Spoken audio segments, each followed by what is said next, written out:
10వ తరగతి ప్రతి విద్యార్థి భవిష్యత్తుకు ఒక టర్నింగ్ పాయింట్. 10థ్లో మంచి ప్రతిభ కనబరిస్తే ఉన్నత చదువులకు మార్గం సుగమమవుతుంది. అందుకే తల్లిదండ్రులు, ఉపాధ్యాయులు 10థ్లో మెరుగైన ఫలితాల కోసం విద్యార్థులపై ప్రత్యేక శ్రద్ధ వహిస్తుంటారు. విద్యార్థులకు ప్రత్యేక క్లాసులు ఏర్పాటు చేస్తుంటారు. 10థ్ పరీక్షల్లో మంచి మార్కులు సాధించే విధంగా విద్యార్థులను సన్నద్ధం చేస్తుంటారు. 10థ్లో సాధించే మార్కులు వివిధ కోర్సులు, పై చదువులు చదివేందుకు దోహదపడుతుంటాయి. ఈ నేపథ్యంలో 10వ తరగతి పరీక్షలపై తెలంగాణ ప్రభుత్వం కీలక నిర్ణయం తీసుకుంది. 10థ్ విద్యార్థులకు ఇది ఒక గుడ్ న్యూస్ అని చెప్పాలి. రేవంత్ సర్కార్ ఎస్ఎస్సి మార్కుల విధానంలో మార్పులు చేసింది.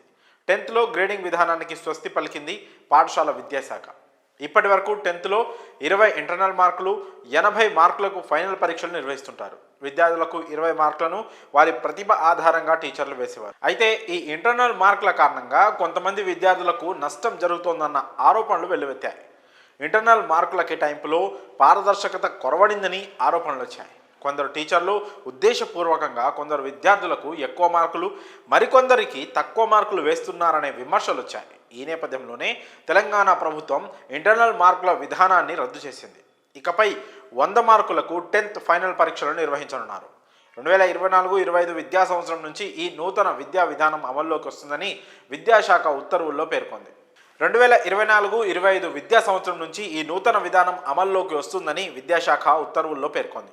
అలాగే విద్యార్థులకు 5 పరీక్షలకు 24 పేజీల బుక్లెట్ను ఇవ్వాలని నిర్ణయించింది. సైన్స్ సబ్జెక్టుకు సంబంధించి ఫిజిక్స్కు 12 పేజీలు, బయాలజీకి 12 పేజీల చొప్పున బుక్లెట్లను అందజేయనున్నారు.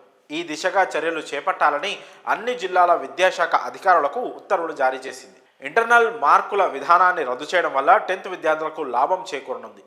టీచర్లు ఇంటర్నల్ మార్కులు వేయలేదనే చింత ఉండదు. పబ్లిక్ పరీక్షల్లో ప్రతిభ కనబరిస్తే మంచి స్కోర్ చేసే ఛాన్స్ ఉంటుంది. ఇంటర్నల్ మార్కుల తొలగింపు విద్యార్థుల ఉన్నతికి మేలు చేస్తోంది. ఉపాధ్యాయులకు కూడా భారం తగ్గుతుంది. బోధనపై దృష్టి పెట్టేందుకు ఛాన్స్ ఉంటుంది. అదేవిధంగా వచ్చే విద్యా సంవత్సరంలో ఇంటర్లో ఆన్లైన్ అడ్మిషన్ విధానాన్ని ప్రభుత్వం ప్రవేశపెట్టనుంది. 10వ తరగతి మార్కుల ఆధారంగా ఇంటర్ ఫస్ట్ ఇయర్లో సీట్లు కేటాయిస్తారు. మరి 10థ్లో కొత్త విధానంతో పరీక్షలు నిర్వహించనుండడంపై మీ అభిప్రాయాలను కామెంట్స్ రూపంలో తెలియజేయండి.